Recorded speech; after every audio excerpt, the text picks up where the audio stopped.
नमस्कार मित्रों, जय श्री राम, जय श्री कृष्णा। मित्रों, कृपया वीडियो को पूरा देखिएगा। अधूरे ज्ञान से कोई लाभ प्राप्त नहीं होता है और हमारे चैनल पे नए हैं तो जल्दी से लाइक, सब्सक्राइब एंड शेयर कर दीजिए।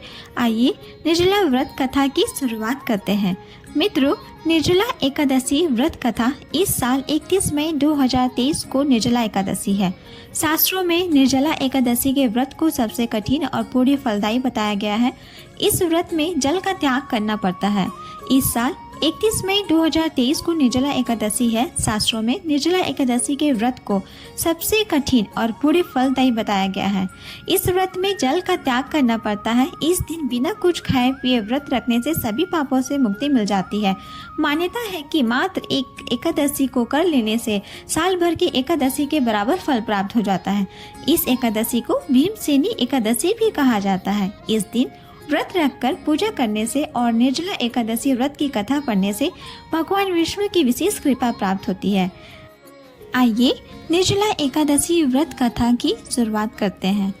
मित्रों, व्रत कथा कुछ इस प्रकार है।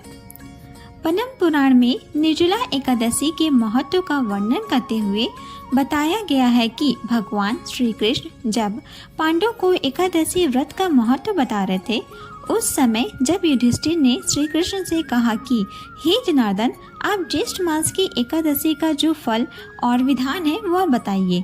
भगवान श्री कृष्ण ने कहा कि ज्येष्ठ मास के कृष्ण पक्ष की एकादशी का वर्णन तुमने सुन लिया है।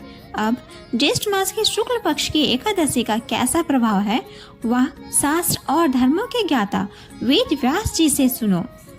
वेद व्यास जी ने कहा कि हे कुंती नंदन, ज्येष्ठ मास के शुक्ल पक्ष की एकादशी को निर्जला एकादशी कहा गया है। इस दिन आचमन और दंत धावन यानी दांत साफ करने के अलावा अन्य कार्यों के लिए मुंह में जल नहीं लेना चाहिए। इससे यह व्रत भंग हो जाता है। इस दिन सूर्योदय से लेकर अगले दिन सूर्योदय तक जल ग्रहण नहीं करना चाहिए। व्यास जी की बातों को सुनकर भीमसेन बोल उठे, हे महाबुद्धिमान पितामह, मेरे सभी भाई द्रौपदी सहित एकादशी का व्रत करते हैं, लेकिन मेरे पेट में वृक नामक अग्नि हमेशा जलती रहती है, जिससे मैं भूखा नहीं रह सकता जब तक कि मैं जी भर के भोजन न कर लूं। यह अग्नि शांत नहीं होती।